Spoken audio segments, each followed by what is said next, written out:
계신 분들과 오후에도 하나님의 은혜가 함께 할 줄로 믿습니다. 한번 우리 인사 나누겠습니다.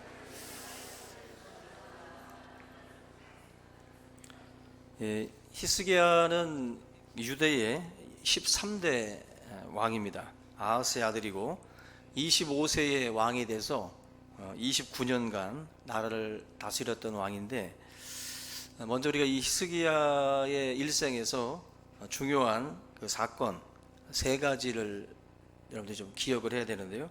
첫째가 그 히스기야가 남유다의 왕으로 즉위한 지 6년 만인 31살 때에 이 옆에 있었던 북이스라엘이라고 하는 나라가 아수르에게 의해서 이제 멸망을 당합니다. 이거는 그 북유다의 왕으로서 굉장한 충격이었어요. 이 북이스라엘하고 남유다는 서로 티격태격 싸우기도 많이 했고, 또 서로 미워하기도 하고, 같은 그 혈육 아닙니까? 같은 이스라엘이 쪼개진 건데, 우리나라의 남과 북처럼 쪼개져 가지고 지금 나라를 이루었던 건데, 서로 그렇게 같이들 뭐 전쟁도 하고 미워하기도 했지만 일체감이 그들을 떠난 적은 없어요. 이 북이스라엘은 남유다든 한민족이라는 생각들은 같이 가지고 있었던 것이 사실입니다. 나름대로 이제 형제간의 우위를 다지기도 했던 그런 그 사이였는데, 이방 민족 아수르에게 이 북이스라엘이 722년입니다. 722년에 멸망을 당하게 돼요. 굉장한 충격이 아닐 수가 없습니다. 마치 여러분들이 티격태격 싸우던 친구가 갑자기 죽은 거예요. 서로 감정 싸움도 있었고 문제도 있었지만, 그래도 정신적으로 충격을 줄 수 있는 그런 사건인 것처럼 남유다 왕의 어떤 그런 통치를 하고 있었던 히스기야 입장에서는 하나의 반면 교사가 되는 거예요.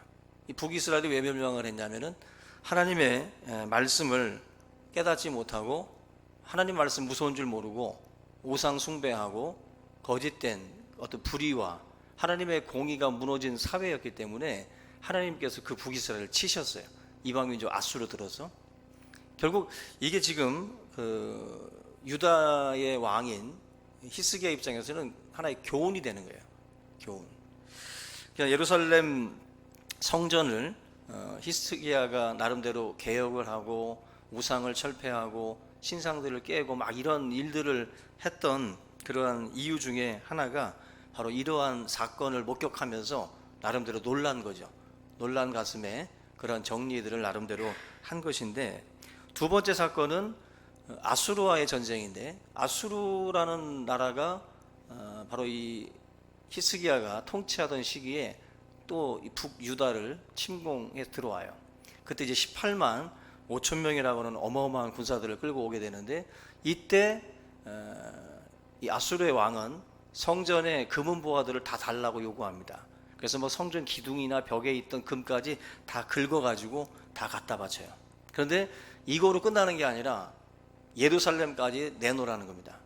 그때 이제 히스기야가 하나님 앞에 그 하나의 그 협박 편지를 가지고 올라가가지고 하나님께 눈물로 기도하는 그런 내용이 있습니다. 그 기도를 통해서 18만 5천 명의 군사가 갑작스럽게 그 사내립이 다시 고국 땅으로 돌아가면서 이 전쟁이 하나님의 어떤 그런 은혜 속에서 결국 마무리가 돼요. 예루살렘을 침공하지 않고 그냥 고국으로 돌아가는 일들이 벌어집니다. 이게 이제 그 히스기야가 경험했던 두 번째 사건이에요. 그리고 오늘 세 번째 히스기야 인생의 결정적인 사건, 바로 마지막 이 사건이 히스기야가 병들어서 죽게 되는 그런 그 사건입니다. 그 1절 말씀 보면은 병들어 죽게 됐다라는 표현이 나오는데, 그때라는 말씀이 1절 서두에 기록이 되어 있습니다. 이 그때라는 말이 뭐냐면은 두 번째 사건, 아수르 군대가 18만 5천 명을 거닐고 왔을 때, 그때를 말합니다. 그때에 히스기야가 바로 성전에 올라가서 기도를 했고, 하룻밤 사이에 그 모든 군사들을 송장으로 만들었던 그때를 말해요. 바로 그때에 하나님께서 히스기야가 병들어 죽게 되는 그런 경험을 하게 됩니다. 이게 언제냐면은 히스기야가 그 즉위한 지 14년째 되는 해예요. 39살 될 때 바로 죽음에 대한 선고를 받은 겁니다. 한창 일할 나이죠. 39이면. 근데 이 히스기야가 이제 병이 들어서 죽을 병 이제 선고를 받습니다. 이게 사람이 판정 내린 게 아니라 하나님이 이제 이사야 통해 가지고 보내서 히스기야의 생명은 이제 끝났다. 그 메시지를 전하라고 해서 하나님으로부터 판정받은 거예요. 너는 이제 죽는다라는 판정을 하나님으로부터 이제 받게 된 것입니다. 생명을 주관하시는 하나님이 끝났다고 하면 이제 끝난 거죠. 끝난 거죠. 이 충격적인 이 선언, 히스기야만을 향한 이 선언이 아니라 이 선언이라고 너는 이제 죽는다라는 이 선언은 어찌 보면 우리 모두가 다 들어야 되는 선언일 수도 있습니다. 우리 인생 중에 가장 쓸쓸하고 외로운 시간이 언제냐면은 바로 이 죽음의 시간, 이 종말의 시간입니다. 저도 요즘에는 제가 언젠가도 언급했던 그런 과거의 영광에 있었던 배우들, 가수들, 뭐 이런 스포츠의 스타들, 이런 사람들의 어떤 그 일생의 어떤 그런 말년들을 이렇게 뭐 사진 자료라든지 또 유튜브 영상들을 통해서 보면 굉장히 좀 그 쓸쓸하다. 나이 드신 분들은 쓸쓸하다. 얼마 전에 교육자회에서 그 신시모, 신도, 시도, 모도 여행을 갔는데 이제 현역 목회자들이 갔고 이제 은퇴하신 원로 목사님 한 분이 같이 갔습니다. 같이 갔는데 우리 시찰에 계신 우리 유재건 목사님이 같이 가셨어요. 이병사 목사님은 몸이 안 좋으셔서 못 갔고, 그래서 이제 유재건 목사님이 갔는데 제가 보는 내내 이제 원로 목사님들이 한 3분, 4분이라도 계셨었으면 괜찮은데 원로 목사님 한 분 이제 어떻게 보면은 우리 경인노회 출신으로서는 한 분이 오셨어요. 근데 같이 이렇게 행사를 이렇게 진행을 하고 같이 이렇게 있으면서도 외로우셔요. 모임을 이렇게 같이 이렇게 앉아 있을 때에도 외로우셔요. 뭔가 이렇게. 그래서 이 나이가 든다라는 거는 약간 그런 것 같아요. 약간 외로워지는 것 같아요. 외로워지고 그 같이 이렇게 동역했던 분들이 은퇴해서 어디 뭐 선교 나가 계시고 또 어디 가시고 아프시고 죽으시고 막 그러시다 보니까 혼자 덩그러니 계신 건데 그 모습을 보는데도 마음 한구석이 짠하더라고요. 그냥 그걸 보면서 이게 뭔가 이렇게 이 죽음이라고 하는 것이 그리고 나이가 든다라는 것이 좀 쓸쓸하고 외롭다라는 것을 확실히 느낍니다. 그래서 제가 그걸 보면서 내가 원로가 되면 2, 3시 아니면 안 간다. 그래서 같이 밥 먹을 대상이 있어야 돼요. 같이. 그래서 나이가 들면 장기를 같이 둘 수 있는 친구가 한 사람만 있어도 같이 가면 외롭지 않은데 혼자 가면 이건 그림이 안 나와. 그래서 지금 이 죽음이라고 하는 것을 우리가 이렇게 뭐 주변에서도 많이 보잖아요. 막 유명한 그런 분들이 막 그렇게 탱탱하던 그런 배우들이 나이가 들어서 변해가는 모습들을 이제 보게 되는데 이 충격적인 선언이죠. 넌 이제 39인데 히스기야에게 이런 절망적인 선언을 하고 있습니다. 이 죽음이라는 게 어떤 거냐면은 인정사정이 없어요. 이 죽음이라는 것은 부부 사이, 형제 사이, 우리 교부 사이를 그냥 인정사정 없이 갈라놓는 게 죽음이에요. 봐주지 않잖아요. 그죠? 우리 형제 간에, 우리 교우들 간에 떠나보내면 안 되는데도 떠나갈 수밖에 없이 막 인정사정 안 보고 잘라내는 게 그게 이제 죽음입니다. 뭐 용서도 없고 뭐 정상 참작도 없어요. 그죠? 정상 참작도 안 하고 그냥 바로바로 잘라내버립니다. 가정 처자식으로부터, 아내로부터, 남편으로부터, 친구로부터 다 그냥 딱딱 잘라내 버리는 게 바로 이 죽음입니다. 지금 이 죽을 병에 걸렸다라고 하는 것이 히스기야에게는 굉장히 뭔가 이렇게 다급하게 만들고 뭔가 이렇게 초조하게 만드는 것이 있어요. 사람은요, 이러한 소식이 들려지게 되면 좀 변화가 있습니다. 생각의 변화가 오고 행동이 좀 약간 변화가 와요. 히스기야 같은 경우도 지금 이 소리를 듣고 난 뒤에 뭔가 다급해집니다. 다급해지고 발걸음이 빨라지고 뭔가 초조한 가운데에, 그리고 예전에는 가지고 있었던 자만이나 교만한 마음들이 다 거두어 들이게 돼 있어요. 이 선거 앞에 사람들은 그냥 무력하기 때문에 무너집니다. 히스기야도 이 말씀 속에 보면은 완전히 어떤 아수르라든지 이러한 것들을 상대하면서 나름대로 태평성대를 누리는 상황이었어요. 그 태평성대를 누릴 때 아수르가 침공에 들어온 겁니다. 어떻게 보면은 자만하고 교만할 때 아수르가 침공에 들어온 거예요. 그때 하나님께서 겸해서 너는 이제, 오늘 제목을 내가 너는 집을 정리하라 그랬는데 너 이제 정리해라. 이게 무슨 말입니까? 너 이제 떠날 준비하라는 거예요. 너 떠날 준비 다 해라. 이제 더 이상 기회가 없고 이제 모든 것들을 다 정리해서 나름대로 자녀들한테라든지 주위 사람들한테 다 마무리를 깨끗하게 하라는 거예요. 더 이상 돌이킬 수 없다. 너 이제 끝났다라고 이제 선언을 한 겁니다. 진정한 그 신앙의 힘은 어디서 나오냐면은 이럴 때 이제 위력을 발휘하게 되는데, 그 모건 노이스라는 사람이 신앙은 마치 채권과 같다라고 그랬어요. 신앙은 마치 채권과 같다. 채권은 분명히 재산이죠. 분명히 재산이지만 어느 시간이 지나기까지는 돈으로 바꿀 수가 없습니다. 이 신앙이라고 하는 것 자체가 이 마치 채권과도 같다는 거예요. 어느 정도 시간이 지나야만 재산으로서의 값을 인정받게 되는 것처럼 우리 신앙도 똑같아요. 평상시에는 있어도 그만, 없어도 그만, 있어도 없어도 별로 차이가 없는 것처럼 그렇게 보여집니다. 근데 이 신앙이라는 것이 시간이 지나고 나면 있어도 그만, 없어도 그만이 아니에요. 위기의 때에 이 신앙이 그 힘을 발휘하게 되는데, 이 히스기야처럼 지금 뭔가 이렇게 절망의 어떤 그 상황에 빠졌을 때, 그때 여러분들이 가지고 있던 그 신앙이 거기서 이제 나오는 건데, 오늘 말씀해 보면 히스기야가 이 상황 속에서 하나님 앞에 나아가는 그런 모습들을 보게 됩니다. 오늘 예수 믿으면 뭐 만사형통이라는 말은 언제나 잘못된 거다고 말씀을 드렸습니다.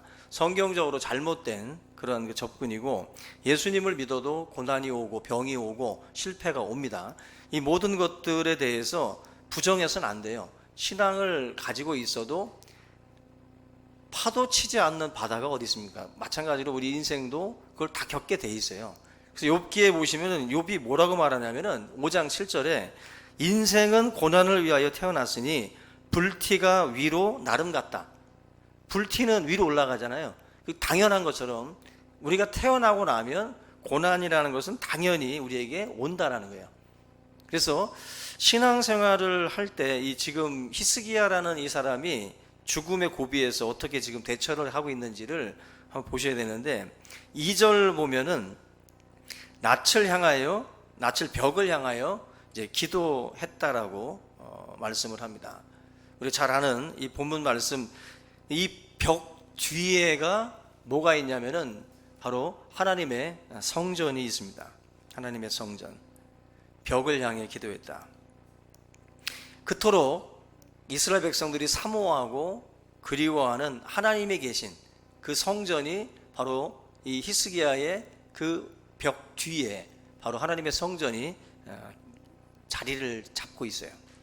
우리가 이거는 좀 더 영적으로 생각해 보면, 우리의 삶에 벽과 같은 문제들을 만났을 때에 우리가 벽만 바라보고 나아가는 게 아니라 벽 너머에 하나님의 성전을 바라보고 기도해야 되는 것처럼, 우리의 삶에도 이런 어떤 난관을 만났을 때는 히스기야는 지금 벽을 보고 있지만 벽을 보는 게 아니잖아요. 그죠? 벽 뒤에 계시는 그 하나님을 보고 있는 거예요. 하나님을 보면서 히스기야가 매달려서 기도를 하고 있는 겁니다. 여러분들, 믿는다라는 것은 바로 그런 거예요. 믿는다라는 것은, 교회에 나오는 것은 그 벽 앞에서 하나님을 바라보면서 소망 중에 기도하는 거거든요. 하나님이 나의 삶을 회복시킬 수 있고 건질 수 있다라고 하는 그 소망의 눈으로 벽을 보고 기도하는 거예요. 벽을 보고. 오늘 이 자리에 함께한 우리 모든 성도님들도 벽과 같은 문제 앞에서 그 벽을 보지 말고 정말 그 너머에 계시는 그 하나님을 보고 기도로 나아가는 그러한 삶이 되기를 주님의 이름으로 축원합니다. 여기 그 히스기야가 3절 말씀에 보면 기도의 내용 중에 몇 가지를 지금 말씀을 하는데, 뭐라고 얘기를 하냐면, 내가 진실과 전심으로 주 앞에 행하며 주께서 보시기에 선하게 행한 것을 기억하옵소서. 이 세 가지를 얘기를 해요. 먼저 진실하게 행했다. 그리고 전심으로 행했다. 그리고 주 앞에서 주의 보시기에 선하게 행했다. 그걸 지금 강조를 하고 있어요. 저와 여러분들도 하나님 앞에 지금 이거를 한번 놓고 한번 생각을 해보세요. 진실하게 행했습니까? 그리고 우리가 주의 사역을 할 때에도 전심으로 우리가 했습니까? 그리고 또 주님 앞에서 주 앞에 행하며 주의 보시기에 선하게, 다른 사람이 볼 때 선한 게 아니라 주님이 볼 때 선하게 우리가 하고 있었나. 어떻게 보면 이 히스기야는 참 담대하다라는 생각을 하게 돼요. 우리가 자신 있게 히스기야가 했던 말처럼 진실과 전심, 그리고 코람데오, 하나님 앞에서 정말 선하게 했는가 자신할 수 있어요?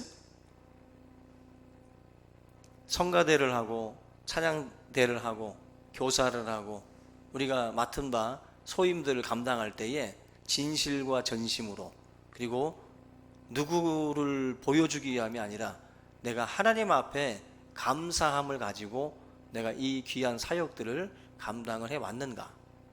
히스기야가 하나님 앞에 기도를 꺼낼 때 그걸 지금 나열을 하고 있어요. 이건 그만큼 히스기야가 정말 진실했다.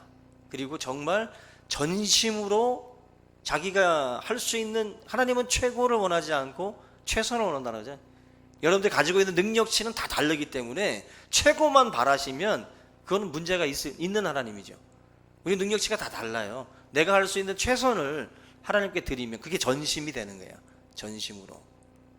히스기야는 그러한 내용을 가지고 하나님 앞에 기도했어요. 그리고 마지막으로 통곡했다라고 말씀을 해요. 3절 끝에 보시면 심히 통곡했다. 이 내용을 가지고 기도하면서 하나님 앞에 통곡의 기도를 드렸다. 남자들은 눈물이 잘 안 나죠? 하나님 앞에 기도할 때 저와 여러분들 뭔가 이런 사람이 막다른 골목에 나아가지 않으면, 절박해지지 않으면 이 눈물이 잘 안 나옵니다. 근데 지금 이 히스기야는 어떻게 보면은 굉장히 절박한 상황이에요.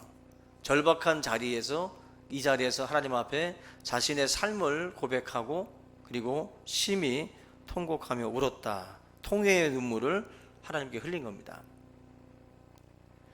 여러분들, 주님 앞에 나와서 기도할 때 하나님이 들으시는 기도가 뭐냐는 거죠. 하나님이 들으시는 기도가 바로 이런 기도예요. 이런 기도.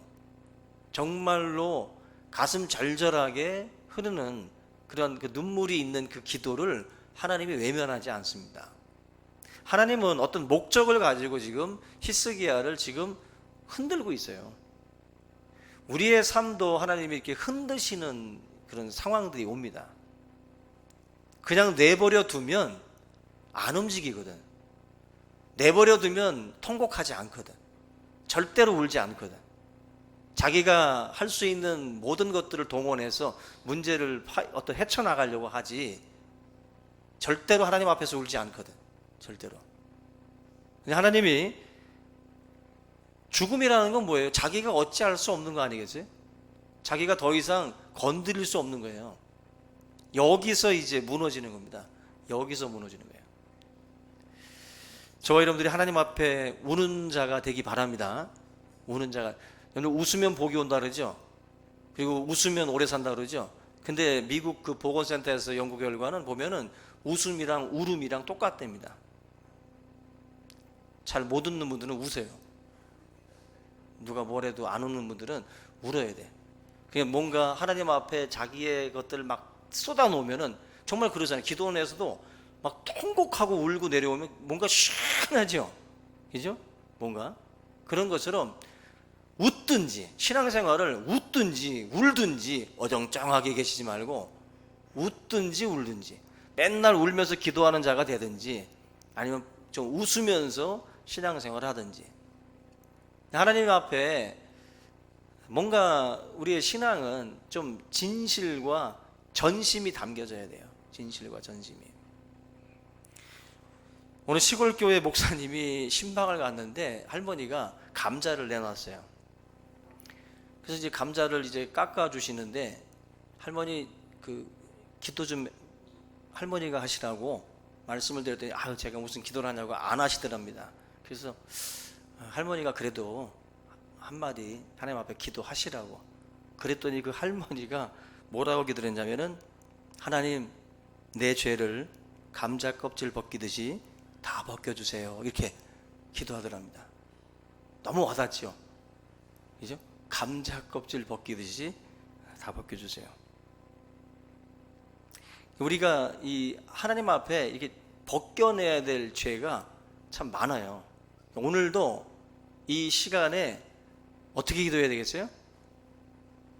여러분들이 죄를 놓고 감자 껍질 벗기듯이 하나님 앞에 그걸 내려놓고 기도하셔야 돼요. 통곡은 죄에 대한 뉘우침에서 나오는 거예요. 나의 죄를 보는 순간 통곡이 나오는 거예요. 하나님 앞에. 히스기야의 기도가 응답받은 것은 바로 여기에 있습니다. 저는 여러분들도 지금도 하나님 앞에 눈물로 나아가면 하나님은 들으셔요. 하나님은. 제가 제일 약한 게 저도 잘 성격이 모질질 못해. 그래서 자식들이 뭐 해달라면 아 됐어! 안 해! 큰 소리는 쳐요. 근데 얘네들이 알아. 아빠는 몇 번 더 찌르면 해준다고. 아 이걸 알아. 그래가지고 저는 처음에는 안 해줘요. 무조건 습관처럼 안 해. 못해. 못 가. 그러면 안 돼. 못해. 했다가도 정막이 흐른 뒤에 다시 내가 전화를 걸어요. 갈게. 이게 아빠야. 이게 아빠야. 뭔가 이렇게 조금 그 정도 해도 넘어가는 게 아빠예요. 근데 자식이 전화기 붙들고 울고 통곡하면서 부탁을 하면 어떻게 되겠어요? 안 할 수가 없어. 안 할 수가. 어지간히 모질 아버지 빼고는. 하나님 앞에 우는 자가 되는 게 복이에요. 여러분들 이제 기도의 자리 나와서 하나님 앞에 항상 자기의 허물과 자기의 죄를 놓고 자꾸 우세요. 우시라고. 그때 하나님이 역사하십니다. 오늘 여러분 결론에 보면 7절에 하나님이 히스기야를 고치는데 어떻게 고칩니까? 다른 내용 다 빼고 7절 보면은 이사야가 이르되 부하가 반죽을 가져오라 하며 무리가 가져다가 그 상처에 놓으니 나으니라. 너무 웃기지 않습니까? 제가 오늘 이 말씀을 묵상하다가 그런 생각을 했어요. 그 치료의 방법을 보면서 느낀 생각입니다. 오늘 하나님이요 히스기야가 죽을 병 들었는데 이거 치료하려고 무슨 불로초 구하듯이 어렵게 약을 구해온 게 아니죠. 그죠? 이거 보면은 쉽게 구할 수 있는 무화과를 반죽해가지고 붙여버리니까 나버리네. 분명히 죽을 병이라고 그랬는데 너무 쉽게 그냥 바깥에 나가면 널려있는 무화과를 반죽해가지고 발라버리니까 나버려요. 이게 무슨 말씀입니까, 여러분들? 하나님이 하시고자 하시면은 아무것도 아닌 거예요. 아무것도 아닌 거예요. 그러니까 우리가 지금 절망하고 우리가 정말 통곡하는 문제도 어쩌면은 손만 뻗으면 닿을 곳에 그 정답이 있어요. 해결이 있어요. 무화과 그냥 갖다가 발라버리면 되는 그 정도로 열려 있는데, 우리의 이 죄가 그것을 보지 못하게 만드는 거예요. 그걸 깨닫지 못하게 만드는 거예요. 결국 하나님께서 이 본문 마지막 이 7절이 주는 이 교훈이 저는 크다고 봐요. 회개의 기도가 주변을 기적의 도구로 바꿀 수 있어요. 아멘. 회개가 주변을 기적으로 바꾼다고. 여러분, 회개하면 이 주변 사람이 기적의 도구가 됩니다. 내가 회개하면 주변에 아무것도 아닌 것들이 기적의 도구가 될 수 있어요. 그죠? 예수님이 포도주 기적을 일으킬 때에도 뭘 가지고 기적을 일으켰어요? 옆에 있는 물 가져다 기적을 일으킨 거예요. 하나님의 기적은 우리가 회개할 때 그렇게 역사할 수 있는 겁니다. 하나님이 쓰시고자 할 때 그걸 통해서 하나님이 일하시는 거예요. 우리가 회개하면 축복의 창고는 열립니다. 축복의 창고는 열려요.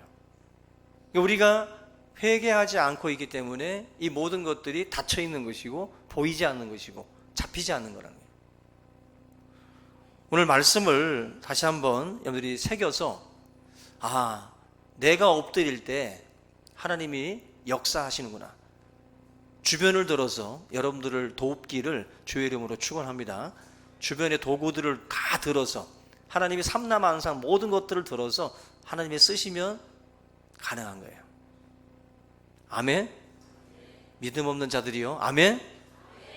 믿음을 갖고 기적을 여러분들 회개를 통해서 가져올 수 있기를 주님의 이름으로 축원합니다.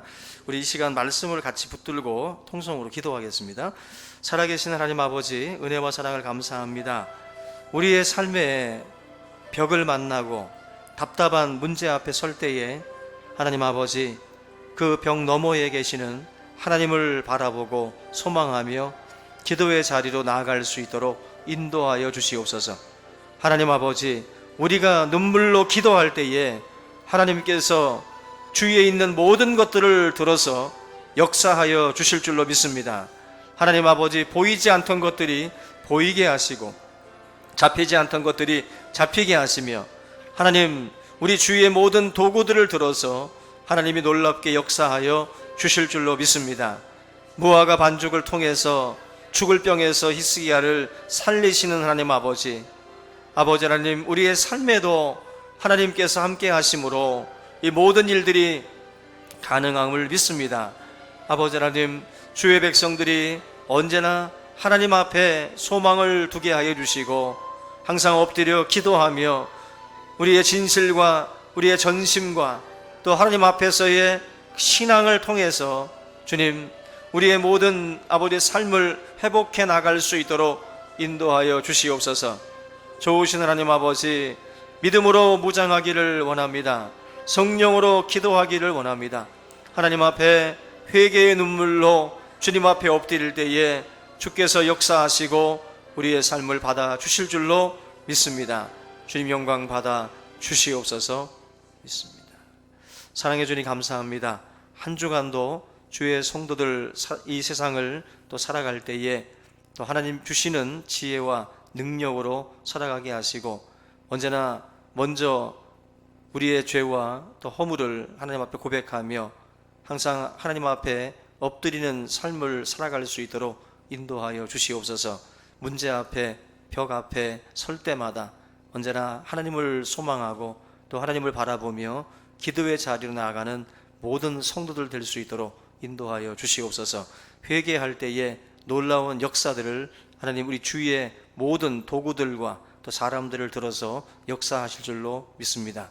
주님께서 모든 가정들, 모든 삶 가운데에 하나님의 기적을 보게 하여 주시옵소서. 감사하고 예수님의 이름으로 기도하옵나이다. 아멘.